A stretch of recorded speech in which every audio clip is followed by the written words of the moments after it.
আজকে আমার আলোচনার বিষয় পর্নোগ্রাফি দেখলে গোপনাঙ্গের মাথায় লালা বিজলা আসা। দেশের এবং প্রবাসের ভাই বোনদের প্রতি সালাম। আসসালামু আলাইকুম। আমি প্রভাষক ডাক্তার রিক্তা পারভিন, হোমিওপ্যাথি এবং আয়ুর্বেদিক চিকিৎসক। অনেক পুরুষ, বিশেষ করে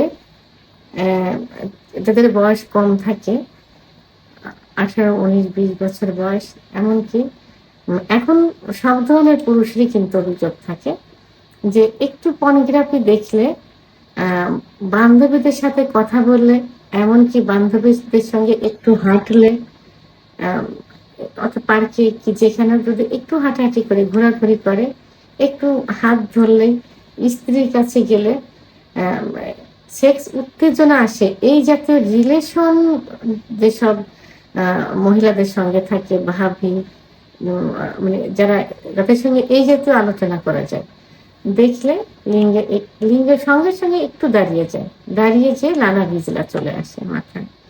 লালা বিজলা এসে কিছু সময় পরে আবার এমন কি হয় যে সঙ্গে সঙ্গে নিস্তেজ হয়ে যায়। তো এই অভিযোগগুলো এখন অনেক পুরুষেরই কিন্তু আছে, অধিকাংশ পুরুষেরই। যৌন অক্ষমতা হোক আর ভালো থাকুক, প্রায় পুরুষেরই অভিযোগ যে একটু উত্থান হলে, একটু সেক্স উত্তেজনামূলক ভিডিও দেখলে লিঙ্গের মাথায় লালা বিজলা চলে আসে। তো এবং এসে লিঙ্গ নিস্তেজ হয়ে যায়।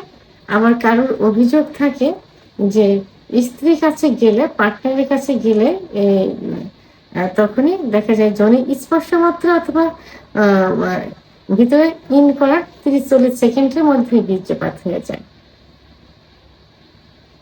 আসলে যে লালা বিজলাটা, এটা হলো মিউকাস। এটা কি মিউকাস বলে? এই মিউকাসটা সাধারণত যাদের উত্থানজনিত সমস্যা থাকে এবং দেখা যায় যে লালা বিজলাটা প্রথমে এসে নিস্তেজ হয়ে যায়, অথবা নিস্তেজ না হলেও যদি সহবাসের উদ্দেশ্যে যাওয়া যায়, তখন এই প্রবেশ আগে অথবা প্রবেশের পরে বীর্যপাত হয়ে যায়। দ্রুত বীর্যপাতের যাদের হয় তাদের হয়, আবার দ্রুত বীর্যপাত না হলে এমনি হয়ে থাকে।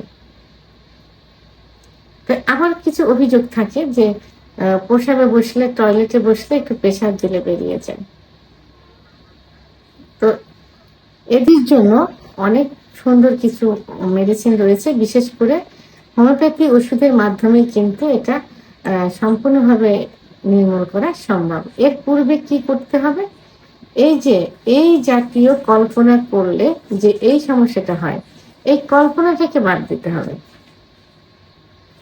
সেক্স উত্তেজনা বাড়ে, এই জাতীয় কোনো কল্পনা আনা যাবে না। অর্থাৎ রাত্রে ঘুমানোর আগে অথবা দিনে যখনই হোক, নির্জন জায়গা পেলেই যে পর্নোগ্রাফি দেখে, এই পর্নোগ্রাফি দেখা থেকে দূরে থাকতে হবে।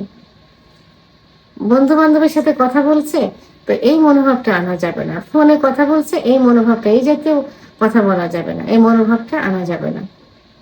এর জন্য প্রথমে মনকে কন্ট্রোল করতে হবে। অর্থাৎ মুসলমান হলে অবশ্যই 5 ওয়াক্ত নামাজ পড়ার চেষ্টা করতে হবে, পাক পবিত্র অবস্থায় থাকতে হবে, দোয়া দরুদ পড়তে হবে। অন্য ধর্মের হলে তাদের নিজস্ব ধর্ম রীতিনীতি অনুযায়ী চলতে হবে, তাহলেই কিন্তু এটা সম্ভব। তো এটাতে কি হবে, আপনার ওইভাবে দেখা মাত্রই উত্থান হবে না এবং আস্তে আস্তে কন্ট্রোলে চলে আসবে। আমি আজকে এই বিষয়ে 3টি মেডিসিন নিয়ে আলোচনা করব, হোমিওপ্যাথি 3টা মেডিসিন। তো এই 3টা মেডিসিন খেলে কি হবে, আপনি এই যে লালা বিজলাটা বন্ধ হয়ে যাবে এবং এর কারণে যে দ্রুত বীর্যপাত হচ্ছে, এই বীর্যপাতটা ঠিক হয়ে যাবে। তো প্রথমে যে মেডিসিন বলবো সেটা হলো কোনিয়াম। এখানে কোনিয়াম অনেম দিয়ে শুরু করতে হবে। প্রথমে কোনিয়াম অনেম, এই ওষুধটি 2 ফোঁটা জিহ্বার উপর দিয়ে সকালে এবং দুপুরে সেবন করতে হবে 7 দিন। 2 ফোঁটা জিহ্বার উপর দিয়ে সেবন করতে হবে সকালে এবং দুপুরে 7 দিন। এরপরে যে মেডিসিন বলবো সেটা হলো সেলিক্স নাইগ্রা। সেলিক্স নাইগেরা। সেলিক্স নাইগেরা যাদের এই যে এই সমস্যাটা আছে, লালা বিজলাটা বেশি পরিমাণে যাচ্ছে, যে নিস্তেজ হয়ে যাচ্ছে, আবার পোশাক টয়লেটের সঙ্গে যাচ্ছে, তাদের জন্য খুব ভালো কাজ করে থাকে। সেলিক্স নাইগেরা মেডিসিন সম্পর্কে কিন্তু অনেকেরই ধারণা আছে, যাতে দ্রুত বীর্যপাত হয়ে যায় শুধুমাত্র এই মিউকাস যাওয়ার কারণে, যাতে এই সমস্যাটা বেশি হয়, তাদের ক্ষেত্রে এটা ভালো কাজ করে। ওষুধটি 10 ফোঁটা ঠান্ডা পানি সহ দিনে 3 বার সেবন করতে হবে, খাবার আধা ঘন্টা আগে অথবা আধা ঘন্টা পরে। অন্য যে মেডিসিন বলবো সেটা হলো agnus castus. Agnus castus mother tincture. আমি প্রত্যেকটা ভিডিওতে বলে থাকি, অ্যাগনাস কাস্ট সম্পর্কে কিন্তু সবারই কম বেশি ধারণা আছে, যাদের হোমিওপ্যাথি ওষুধ সম্পর্কে ধারণা আছে এবং যারা হোমিওপ্যাথি অনুরাগী। অ্যাগনাস কাস্ট যৌন অক্ষমতার জন্য খুব ভালো কাজ করে থাকে। বিশেষ করে সব ধরনের যৌন অক্ষমতার কিন্তু সব মেডিসিনের সঙ্গে অ্যাগনাস কাস্ট দেওয়া যায়। ওষুধটি 10 ফোঁটা ঠান্ডা পানি সহ দিনে 3 বার সেবন করতে হবে, খাবার আধা ঘন্টা আগে অথবা আধা ঘন্টা পরে। সেলিক্স নাইগেরা এবং অ্যাগনাস কাস্ট ওষুধকে 1 মাস থেকে 3 মাস পর্যন্ত সেবন করা যেতে পারে। এরপরেও আশানুরূপ রেজাল্ট পাওয়ার জন্য 6 মাস পর্যন্ত সেবন করা যেতে পারে।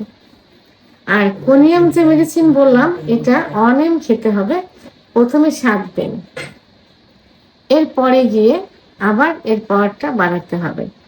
তো আপনারা এর জন্য আমার সঙ্গে যোগাযোগ করবেন। ভিডিও স্ক্রিনে লাস্টে 58 নাম্বার আমার পার্সোনাল নাম্বার এবং হোয়াটসঅ্যাপ নাম্বার, এই নাম্বারে যোগাযোগ করবেন। পরবর্তী মান্থে কোনিয়াম কিভাবে খেতে হবে আমি জানিয়ে দেব ইনশাল্লাহ। তো এই মেডিসিন 3টি অবশ্যই জার্মানি হতে হবে, বিশ্বস্ত জায়গার থেকে নিতে হবে এবং সিলগালা অবস্থায় নিতে হবে। কারণ হোমিওপ্যাথি ওষুধ সব দেখতে কিন্তু একই রকম, কোনটা দেশি, কোনটা শুধু স্পিড, কোনটা জার্মানি, ইন্ডিয়ান বোঝা খুবই কঠিন। তো আপনাদের সব থেকে ভালো হবে যে ডাক্তারের পরামর্শ নেবেন, সেই ডাক্তার থেকে ওষুধ নেওয়া। কারণ ডাক্তার নিজের ক্যারিয়ার বজায় রাখার জন্য হলেও সর্বোচ্চ ভালো ওষুধ দেওয়ার চেষ্টা করবেন। ভিডিওটি সম্পর্কে যদি কোনো মতামত থেকে থাকে অবশ্যই কমেন্টসের মাধ্যমে জানাবেন। আর ভিডিওটি ভালো লাগলে লাইক, কমেন্ট, সাবস্ক্রাইব করে আমার সঙ্গে থাকুন। আল্লাহ হাফেজ।